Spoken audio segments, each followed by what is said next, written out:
Drogheda, a grand old town on the River Boyne, full of stories that would make the hair on your arms stand up.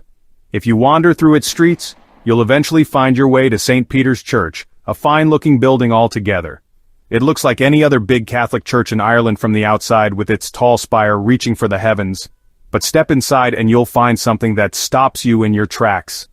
It's not the stained glass or the polished pews that'll catch your eye, but something far more personal. It's a head. A human head, sitting there in a fancy glass box looking out at the visitors. It's a bit of a shock to the system, to be sure. You might think you've stumbled into some sort of macabre museum, but you haven't. This is a place of worship, and that head is one of the most sacred relics in the whole of Ireland. It's the head of a saint, a man named Oliver Plunkett. For nearly 3.5 centuries, this head has been a silent witness to Ireland's turbulent history. It's dark and withered with age, the skin stretched tight over the bone, but there's a strange dignity to it. It rests on a bit of velvet, housed in an ornate shrine like a priceless jewel, which to many is exactly what it is, a stark and unsettling reminder of a brutal past. The first time you see it, you can't help but stare. It's a powerful sight, one that brings history crashing into the present day. You're not just looking at an old artifact, you're looking at what's left of a man who lived and breathed, a man who walked these lands and who met a terrible end for his beliefs. The quiet reverence of the people who come to pray before it tells you this is no mere curiosity, it's a focal point for faith, a connection to a man who became a martyr. It's a story written not in a book but in bone and blackened skin right there in front of you. The atmosphere in that corner of the church is thick with history and devotion. Candles flicker, casting a soft, warm light on the glass case, and there's a hush that falls over people as they approach. It's a strange mix of the gruesome and the holy. You're looking at the ultimate price of faith, paid by a man of God in a time of savage intolerance. The head of Oliver Plunkett isn't just a relic. It's the beginning of a story that's tangled up in the very soul of Ireland, a tale of persecution, resilience, and the enduring power of belief against all the odds. It's a proper lesson in history. So, who was this Oliver Plunkett, and how did his head end up in a box in Drogheda? He was born back in 1625 in County Meath, into a well-to-do family. In those days, being a Catholic in Ireland was a dangerous business. The English crown was Protestant, and the penal laws made it nearly impossible for Catholics to practice their faith, own land, or get an education. So like many bright young Catholic lads, Oliver was sent abroad to be educated. He went to Rome, the heart of the Catholic Church, and he was a brilliant student by all accounts. He stayed there for years, eventually becoming a priest, and then, in 1669, the Archbishop of Armagh and Primate of all Ireland. His job was a risky one, to say the least. He had to sneak back into Ireland and lead his flock in secret.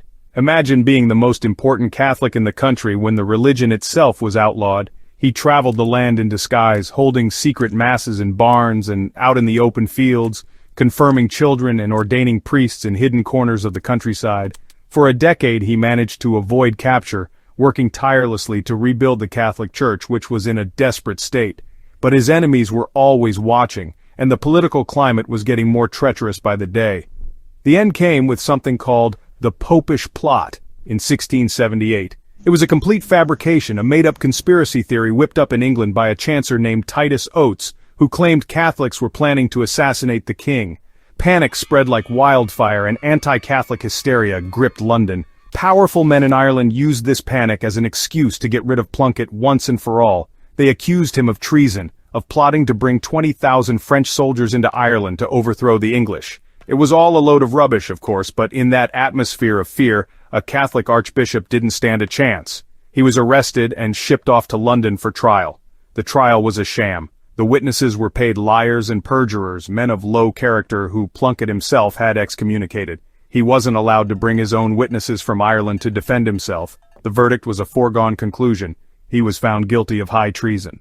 On the 1st of July, 1681, he was taken to Tyburn, the notorious site of public executions in London. He was hanged, drawn, and quartered, a truly barbaric punishment. He was the last Catholic martyr to die for his faith in England, and his final words were of forgiveness for his accusers.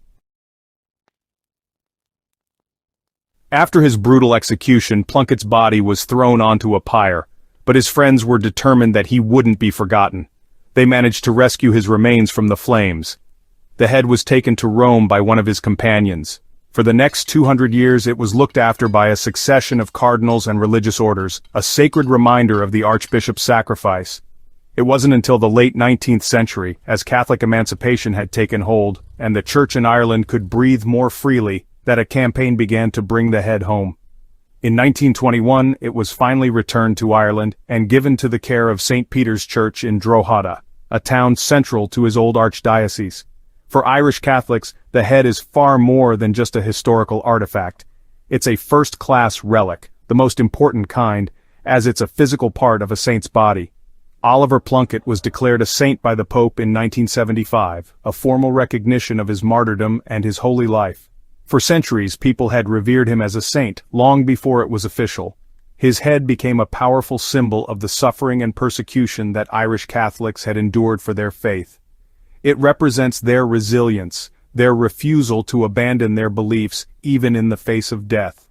It's a raw, physical link to a man who embodied the struggle of his people. Over the years all sorts of stories have sprung up around the head. People have claimed it has supernatural powers, particularly the power to heal. For generations the faithful have traveled to Drogheda to pray before the relic, seeking cures for illnesses, comfort in their grief, or strength to face their troubles. They'll light a candle, say a prayer, and press their hands against the glass, hoping for a bit of divine intervention from the saint. Whether you believe in miracles or not, you can't deny the powerful faith that surrounds this object. It has given hope to countless people in their darkest hours. The importance of the head is tied up in the very nature of Catholic belief. The idea of relics might seem strange to some, but it's about having a tangible connection to the holy. It's like having a photograph of a loved one. It's not the person, but it's a powerful reminder of them. For Irish Catholics, St. Oliver Plunkett is not just a figure from a history book. He's a protector, an intercessor in heaven. His head, resting in that shrine in Drogheda, is a constant physical promise that faith can endure even the most horrific persecution, and that out of great suffering can come something sacred. To really get your head around why this relic is so important, you have to understand the Ireland that Oliver Plunkett lived in.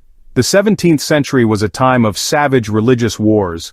The Protestant English crown was determined to stamp out Catholicism in Ireland, seeing it as a source of rebellion and loyalty to foreign powers like Spain and France.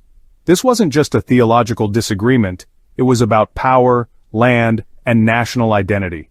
The Cromwellian conquest in the middle of the century had laid waste to the country, and the penal laws that followed were designed to crush the Catholic spirit entirely. Plunkett's execution was the grim culmination of this policy. For the next 200 years, Catholics in Ireland were second-class citizens in their own land, but the spirit of defiance never died. The fight for Catholic emancipation, led by the great Daniel O'Connell in the early 19th century, was a massive turning point. It was the first step on the long road back to reclaiming Irish rights and identity. When Plunkett's head was brought back to Ireland in 1921, it was no coincidence that this was happening at the very height of the Irish War of Independence. The country was in the final bloody stages of its fight to break free from British rule after centuries of struggle. In that context, the return of the martyr's head was a hugely symbolic event. Here was the physical proof of English persecution from centuries ago, arriving home just as a new generation was fighting for the very same principles of freedom and self-determination. Plunkett became a powerful nationalist symbol as well as a religious one. He was the ultimate Irishman who had stood up to the English and paid the ultimate price. His story was a rallying cry, a reminder of what they were fighting for and the long history of sacrifice that came before them. The head was a relic, not just of a saint, but of the nation's struggle. Today, Ireland is a different place altogether. It's a modern, secular European country, and the old religious divides don't have the same venom they once did. But the head of Oliver Plunkett in St. Peter's Church is still a vital piece of the national story. It connects modern Ireland to its tumultuous past, reminding us of the brutal realities of religious intolerance and the incredible resilience of the human spirit. It's a testament to how faith, culture, and the fight for freedom were all tangled up together in the making of the nation. It's a bit grim, but it's a powerful part of who the Irish are.